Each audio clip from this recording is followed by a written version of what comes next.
ষষ্ঠ শ্রেণীর প্রিয় শিক্ষার্থী এসএলদার স্যার ইউটিউব চ্যানেল থেকে তোমাদের সবাইকে স্বাগতম। আজকে তোমাদের বাংলা এমসিকিউ প্রশ্ন সাজেশন 2025 এর আমি তোমাদের সাজেশন নিয়ে আলোচনা করব।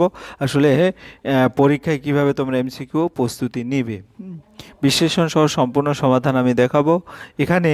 তোমাদের যারা তাই এখনও তোমরা আমার এই চ্যানেলটিকে সাবস্ক্রাইব করনি, তারা এখনও চ্যানেলটিকে সাবস্ক্রাইব করে বেল আইকনটি প্রেস করে দাও।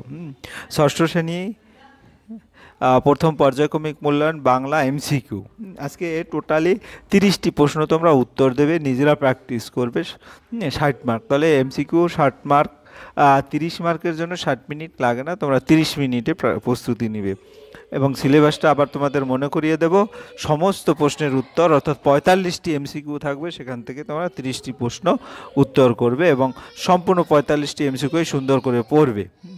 যাই হোক, এই হচ্ছে তোমাদের সিলেবাস। সাহিত্যমেলা হচ্ছে বর্ধপুরে, সেনাপতি শঙ্কর, পাইনদারি, আকাশে, নয়নতুলি, মন ভালো করা, পশু পাখির ভাষা, ঘাসফড়িং, কুমোরে পোকার বাসাবাড়ির চিঠি, হজবরলা 1 থেকে 14 পৃষ্ঠা এবং ভাষাশ্চর্য, বিসর্গ সন্ধি, শব্দের গঠন। তাহলে আমরা সরাসরি চলে যাচ্ছি প্রশ্নে। সঠিক উত্তরটি নির্বাচন করো। নৌকার খোলের মধ্যে বোঝাই করা আছে, কি আছে? আসলে খড়ের আটি। এই প্রথম প্রশ্ন হয়ে গেল। 2 নম্বরের প্রশ্ন, বর্ধপুরের লোকগুলো কোথায় ঘুমোচ্ছে? গাছের নিচে, ঘাসের গালিচায়, যে যার ঘরে, অর্থাৎ যে যার ঘরে।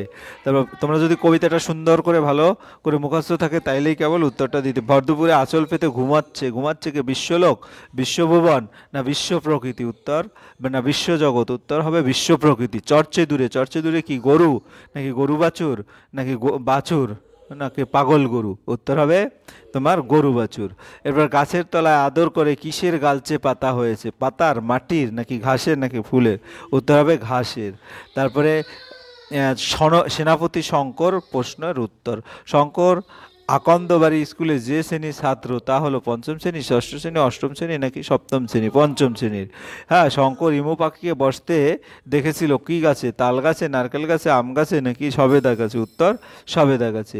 এমু পাখির বাসস্থান যে পর্বতমালা? হিমালয় পর্বতমালা, আন্দিজ পর্বতমালা, সিয়াচিন পর্বতমালা না নীলগিরি পর্বতমালা? উত্তর হচ্ছে আন্দিজ পর্বতমালা। শঙ্করের স্বপ্নে বাতাসের রং কি ছিল? কালো, লাল, নীল নাকি সাদা? উত্তর হবে নীল।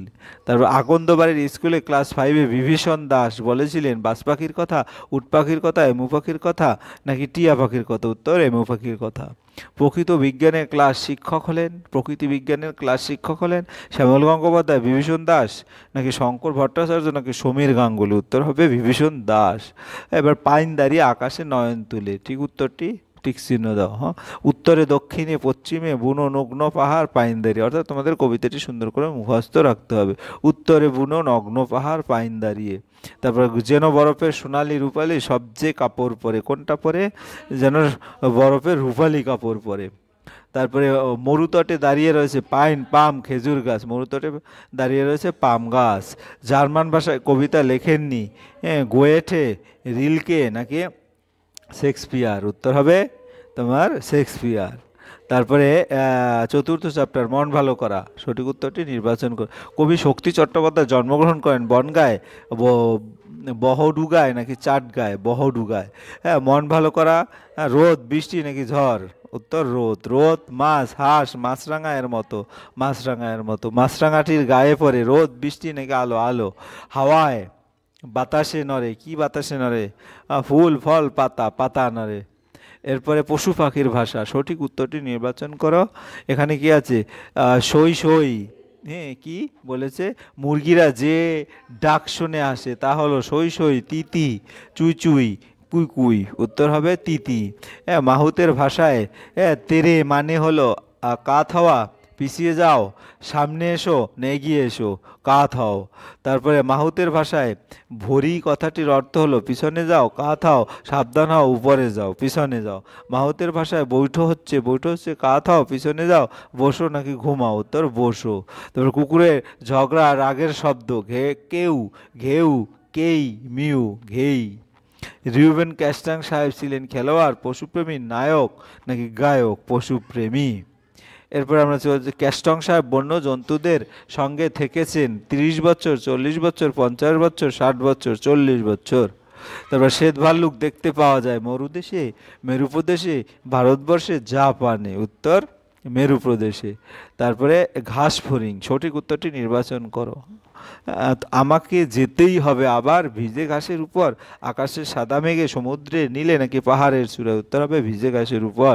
ঘাস ফড়িং কবিতায় বলা হয়েছে গ্রীষ্মকালের কথা, বর্ষাকালের কথা, শীতকালের কথা, নাকি শরৎকালের কথা? বর্ষাকালের কথা।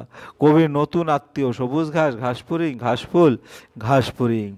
সবুজ মাথা তুলে খেলা দেখালো কে? প্রজাপতি, টুনটুনি, নাকি ঘাস ফড়িং? উত্তর ঘাস ফড়িং। তারপর কবির ঘরের দরজা এখন আকাশি, সবুজ, নীল, লাল। সবুজ। ঝিরঝিরে বৃষ্টির পর ঘাসে পা দিয়েছে কবি প্রেমেন্দ্র মিত্র, একটা বাচ্চা মেয়ে, ঘাস ফড়িং, নাকি সাপ? উত্তর কবি প্রেমেন্দ্র মিত্র।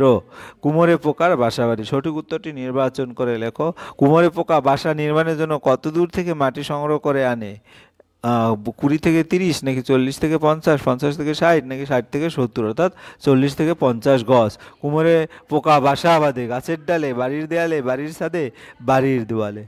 কুমোরে পোকার গায়ের রং লাল, সাদা, কালো, সবুজ? কালো। কুমোরে পোকার শরীরে মধ্যস্থলের বোটার মতো সরু অংশের রং সবুজ, সাদা, নাকি নীল, নাকি হলুদ? উত্তর হবে হলুদ। বাচ্চাদের জন্য খাদ্য সঞ্চিত রেখেই তার দায়িত্ব শেষ, তার বলতে ঘাস ফড়িং, পিঁপড়ে, হাঁস, নাকি কুমোরে পোকা? কুমোরে পোকা। কুমোরে পোকার বাচ্চারা খাবার কুমোর পোকার বাচ্চারা খাবার কি? মশা, মধু, মাকড়সা, নাকি মাছি? মাকড়সা। তারপরে চিঠি, চিঠি সঠিক উত্তরটি নির্বাচন করে লেখো। চিঠি। অনেকের স্কুলে চিঠি নাও থাকতে পারে, আমি তাই এক্সট্রা দিয়ে দিয়েছি। ঢেউয়ে ঢেউয়ে কত কি লিখে গেছে, শীত, বর্ষা, শরৎ, নাকি বসন্ত? বর্ষা। খুশির নূপুর ঝুমুর ঝুমুর, ছুটছে, বাজছে, বলছে, শুনছে, বাজছে। তারপরে সবুজ পাতার আসরগুলি জলধারায় মেতে নাচছে, ভাসছে, কাঁদছে, নাকি হাসছে? উত্তর নাচছে। চিঠি পেলুন কিচিরমিচির গাংশালিকের বাসা থেকে, বাবুই পাখির বাসা থেকে, চড়ুই পাখির বাসা থেকে, নাকি টুনটুনির পাখির বাসা থেকে? উত্তর বাবুই পাখির বাসা থেকে। শিশু উষার রঙিন হাসি রঙিন করা পাতার গায়ে, পাহাড়ের গায়ে, পশুর গায়ে, নাকি পাখার গায়ে? উত্তর পাখার গায়ে। এই হচ্ছে তোমার টোটালি এমসিকিউ। ঠিক আছে, তোমরা আরও বেশি বেশি করে গল্প এবং কবিতা ভালো করে মুখস্থ করবে। আসলে নির্দিষ্ট একটা পড়ার মধ্যে সীমাবদ্ধ থাকলে কিন্তু ভালো রেজাল্ট করা যায় না। তোমরা মেইন বইটা খুব সুন্দর করে পড়বে এবং তারপরে যদি এই প্রশ্নগুলি পড়ো তাহলে দেখা গেছে আশা করি তোমাদের পরীক্ষাটা এমসিকিউ সমস্তটাই কমন বাঁধবে। যাই হোক, ভিডিওটি দেখার জন্য অসংখ্য ধন্যবাদ। ভিডিওটি ভালো লাগলে লাইক, কমেন্ট, শেয়ার করতে ভুলো না। আর হ্যাঁ, তোমাদের আবার স্মরণ করে দিয়েছি, তোমরা যারা এখন আমার চ্যানেলটাকে সাবস্ক্রাইব না থাকো তাহলে প্লিজ প্লিজ প্লিজ চ্যানেলটি সাবস্ক্রাইব করে বেল আইকনটি প্রেস করে দাও। আজ এই পর্যন্ত, ধন্যবাদ সবাইকে।